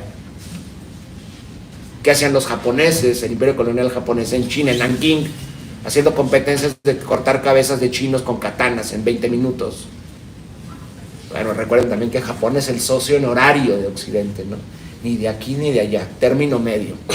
Y lo han adoptado históricamente desde 1941 en la estructura del G7. Entonces, eso, ¿dónde está Palestina? Pues lo podemos encontrar en muchos lugares. Lo podemos encontrar en Cuba, lo podemos encontrar en Argelia. Claro, la casuística es distinta, pero todo lo que hay detrás responde a ello, ¿no? Exterminar una población nativa para saquear sus recursos, colocar un proyecto de control estratégico, etcétera, etcétera. Poco antes de la creación de Palestina, entre comillas poco antes, se crea el canal de Suez para mover mercancías desde el sur de Asia en dirección a Europa. Un proyecto francés que acaban comprando las acciones los británicos. Por ahí mandaban tropas al Raj británico de la India. Poco antes de la creación del sionista, de Israel, se crea la colonia de Adén, en lo que es Yemen actualmente. Es un proyecto de colonización británico. Controlan la zona sur del Mar Rojo, y al otro lado de la península arábiga crean los estados de la tregua, lo que hoy son Emiratos Árabes Unidos, que se zafan del imperialismo británico hasta los 60 y siguen siendo sus títeres. Y todo, o sea, ese es el sionismo, todo responde a eso. El sionismo es la cereza en el pastel, por vulgarizarlo. Siento esa analogía, ¿no? Pero es así. Entonces, Palestina es el reflejo de muchos procesos que hemos vivido en este continente en carne propia desde hace 500 años, ¿no? Y lamentablemente el sionismo va a continuar, el sionismo no se va a detener, el imperialismo no se va a detener. Hemos visto, no ahorita tampoco, ¿no? Porque se intentó reformar Naciones Unidas en 1998 y en 1999 no hicieron nada para la destrucción de Belgrado, por ejemplo, bombardeada por la OTAN y Estados Unidos. Lo mismo es para frenar el genocidio en Somalia, en Sudán, la invasión de Afganistán, la invasión por parte de Irak. ¿Qué hizo Naciones Unidas? Absolutamente nada. Naciones Unidas y todos los organismos internacionales, la Corte Internacional de Justicia, la Corte Penal Internacional, tienen que reformarse, tienen que refundarse. Porque, por ejemplo, en el 47, con total arbitrariedad, Naciones Unidas, que todavía no tenía todos los países miembros porque la mitad del planeta estaba dominado por imperios coloniales, aceptó la partición de Palestina. Más de la mitad del territorio fue dado a 200.000 colonos sionistas frente a 1.200.000 palestinos que se quedaron con menos territorio. Ahí lo podemos ver, ¿no? Se va entendiendo esta complicidad de este proyecto, ¿no? Entonces, ¿qué necesitan los palestinos? En primer lugar, difundir al máximo en cualquier contexto. En contextos como este, el universitario, en el caso mexicano y en cualquier lugar, que la misma Universidad Nacional Autónoma de México rompa relaciones con el sionismo. Pero no ha ocurrido. Preguntan en rectoría por qué, bueno, obviamente los va a recibir, ¿no? Pero, en primer lugar, que no los bequen, que dejen de ofrecer becas para estudiar en la Palestina ocupada, que dejen de comprar productos que justamente sirven para la estructura de poder sionista, computadoras HP, por ejemplo, comenzando con eso, ¿no? O Cemex, o Starbucks, digo, la lista es infinita, ¿no? Pero un buen comienzo es boicotear cualquier producto sionista, tal cual. no consumir nada que patrocine o que sea cercano al sionismo, difundir en todo momento y sacar esto de las aulas, bueno, en este caso de las bibliotecas, o sea, sacarlo a la calle. Van en el metro, grítenlo. O sea, realmente, porque lo que hacen en contra del pueblo palestino, en contra del pueblo libanés, y por supuesto yo aplaudo la resistencia palestina a través de Hamas, la yihad islámica, la resistencia libanesa a través de Hezbollah, a través del Frente Popular para la Resistencia de Palestina, a través de Fatah, etcétera, etcétera. O sea, digo, la lista es interminable. Y aleja la resistencia. Y yo aplaudo a la República Islámica de Irán. Y yo aplaudo a Ansarul en Yemen. Como aplaudo a las resistencias de todo el planeta. Porque el enemigo es el colonizador. No se va a dialogar con el invasor, ni el genocida. Son esos, genocidas, invasores y saqueadores. Son el enemigo tal cual. ¿Qué necesita Palestina? Que lo apoyen con información, con divulgación. ¿Qué más necesita Palestina? Por supuesto, alimentos, medicinas, frenar el genocidio. ¿Y qué necesita Palestina? Un ejército nacional. Palestina no tiene ejército, que combate a un ente con armas nucleares, químicas y biológicas, con el quinto ejército más potente del mundo. Un país que no tiene ejército. Un país que ya utilizaron armas químicas en su contra hace 76 años. Esa es la resistencia palestina, para que se den una idea. ¿Cómo provocan la Nakba, la expulsión de 800,000 palestinos, envenenando pozos de agua? Se teorizó utilizar peste bubónica en contra de los palestinos. Los gringos lo usaron contra los coreanos, tal vez no lo sabían. Douglas MacArthur bombardeó Corea con peste bubónica, y además querían echarles 8 armas nucleares, al igual que lo habían hecho con Japón. Entonces, ¿qué más necesita Palestina? Armas, tal cual. Necesitan armas. Y necesitan el apoyo y solidaridad de todo el planeta. Porque las estrategias de destrucción de Palestina, tarde o temprano van a exportarse a nuestros contextos. ¿Qué es lo que más exporta el ente sionista? Terror, contrainsurgencia, espionaje, represión. Y los asesores están aquí, en suelo mexicano. Pregunten en Whisky Lucan, o pregunten en la frontera con Guatemala, militarizada por Israel, o en Acapulco, o en la Ciudad de México, el sistema de vigilancia, ¿dónde creen que lo sacaron? ¿De quién cree que el reconocimiento facial? ¿Quién lo originó? El sionismo. Narcoparamilitares entrenados por sionistas en Colombia, escuadrones de la muerte durante la dictadura argentina, en suelo chileno. Entonces la casuística es enorme. Apoyar a Palestina es apoyar todas las resistencias. E ir en contra del sionismo es ir en contra de cualquier forma del imperialismo. Sí, ahora los genocidios siempre, bueno, por lo menos en el siglo XX, los hemos visto constantemente. La única diferencia es que lo estamos viendo en tiempo real. Y es la gran diferencia, la tecnología para presenciarlo. ¿Qué se ha podido hacer por parte de los pueblos para frenarlo? Absolutamente nada. ¿Por qué? Porque los gobiernos son cómplices. Y es importante diferenciar. Los pueblos una cosa y los gobiernos son otra cosa, ¿no? Y todos los pueblos del mundo árabe están en contra del sionismo. La gran diferencia, ¿por qué lo reprimen? Porque si cae el sionismo, van a caer los Saud en Arabia Saudí, o los Al-Maktoum, o los Al-Thani, o los Al-Sisi, o los alawíes en Marruecos, que también se dedican a matar saharauis. Porque el proyecto sionista es el reflejo de 500 años de destrucción occidental. Y bueno, ¿dónde está Palestina? Donde quieren que se encuentre Palestina. Gracias, Cris. Gracias. Bueno, pues les invitamos a que nos acompañen a la exposición que decía la compañera Sara y que coordinó el profesor Pietro, y también ahí me gustaría que el representante de la Embajada de Palestina nos diera unas palabras, o no sé si quieras comentar algo aquí rápido. Quería dar algo. Adelante, adelante. No, muy impecable. Sí, gracias. No. Quería ver, pero tengo miedo del castigo. Solo para ser rápido, porque quiero ser menos ponente, no ponente. Gracias por invitar a nosotros. Llevo los saludos de la embajadora Nadia Rashid a ustedes. Ella no pudo venir porque esos días hay mucho por el Día del Pueblo Palestino y hay muchas cosas para hacer. Me gustó mucho lo que dijeron mis compañeros aquí, compañeras. Desafortunadamente ella también me perdió y quería saber qué iba a decir Silvana, pero no tenía la oportunidad. Solo quería decir que para entender este conflicto más a nivel amplio, Cristian hizo un buen trabajo. Hay que saber qué es la crisis, en qué tipo de crisis estamos. Yo no creo que todos somos cómplices y ustedes son cómplices. Como dijo Cristian, los gobiernos son cómplices, somos víctimas de esto. Hay que diferenciar entre la violencia estructural que está pasando en el occidente sobre Palestina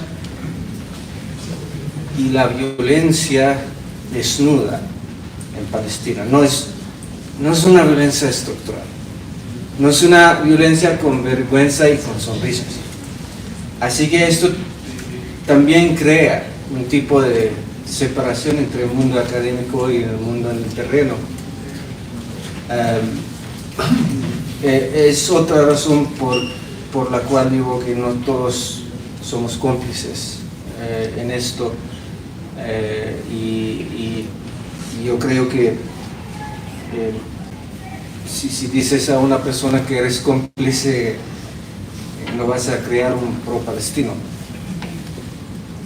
Al contrario, vas a empezar a buscar recursos israelíes, porque no quieres ser cómplice. Por eso no quiero que los israelíes sean cómplices. Y ya estamos en este avalanche, desafortunadamente. Pero en general no estoy muy de acuerdo con Sara de que hay que tener responsabilidad social. No estoy diciendo. Hay 4 fechas muy importantes para aprender este problema y qué tipo de crisis es. Y es una crisis que voy a decir que es esta crisis al final de estas cuatro fechas. Primero, la fecha de los 2020, donde Ben Gurión en Palestina decidió aplicar la política de trabajo hebreo, trabajo para solo una etnia. ¿Quiénes los que confrontaron a Ben Gurión? Los comunistas judíos. Ahí, los que estaban muy preocupados. Los 2020 o 10. 1900. Perdón. Los 1920. Perdón. Sí. Segundo, 1937. La ley racial italiana, donde empezó a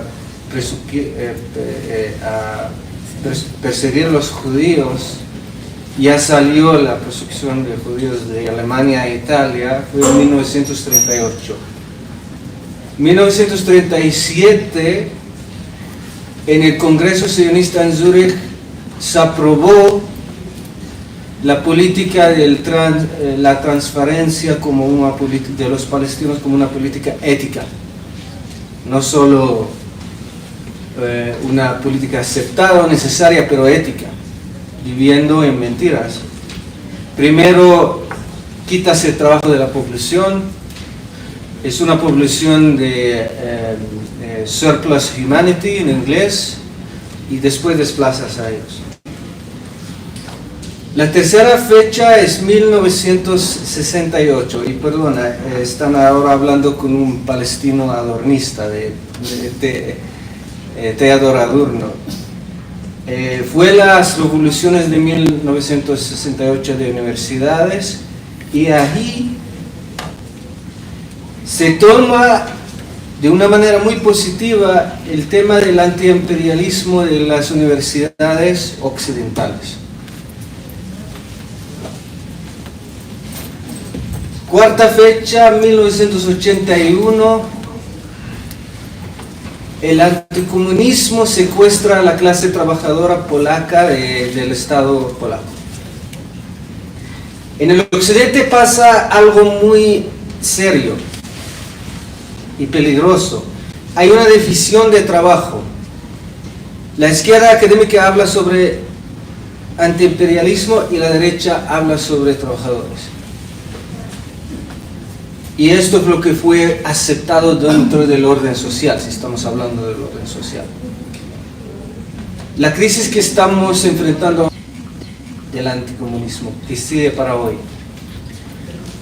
Después de 2016 de Trump, el anticomunismo sigue, es antitrans, es anti-LGBT, es anti cualquier cosa que disturba con el orden social. Y después del 7 de octubre se vuelve muy fuerte anticomunismo con características orientalistas. La gente de izquierda están en una conspiración con los islamistas. Eso es lo que está diciendo. Eso es la primera cosa que tú vas a enfrentar como crítica contra ti como alguien pro-palestino. Hay un mito que constantemente suena, que hay un bastión de Hezbollah en Caracas. Esto es falso, obviamente, pero digo para ahí vincular las cosas. Así que estamos siguiendo con el proyecto del anticomunismo, llevado no solo por los republicanos, pero los demócratas de Clinton, Obama y después de Biden.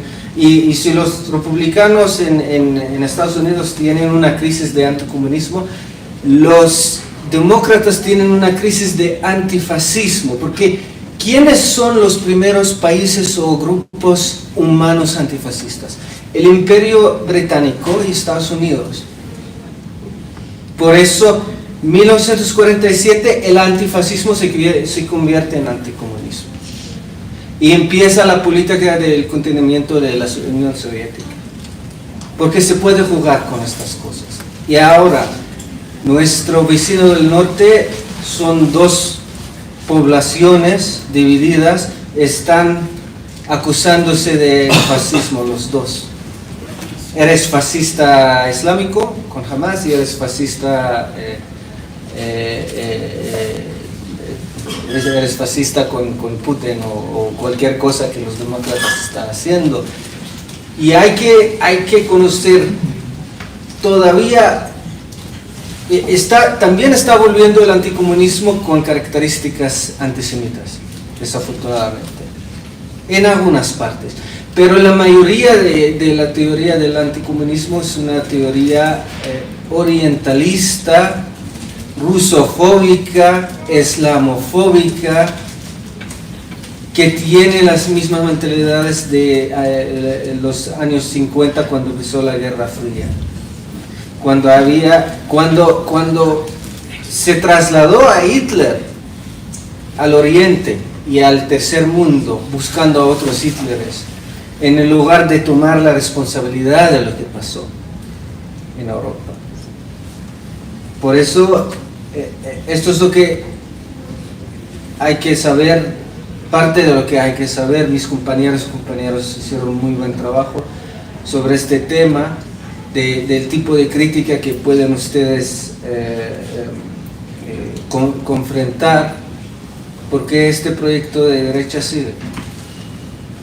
Como embajada no tenemos que hablar sobre derecha e izquierda, pero en este caso sí, y como dijo Cristian, el resto del mundo se vea como subhumano. Y se vean como víctimas potenciales los anticomunistas del resto del mundo.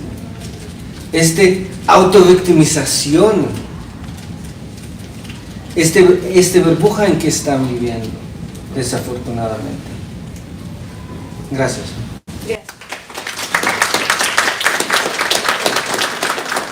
Pedimos que nos acompañen afuera del auditorio nombrado por el estudiantado Yunuel, formalmente doctor Manuel Sánchez Rosado, a que inauguremos la exposición de la que nos comentaba Sara y el profesor Pietro, por favor. Muchas gracias.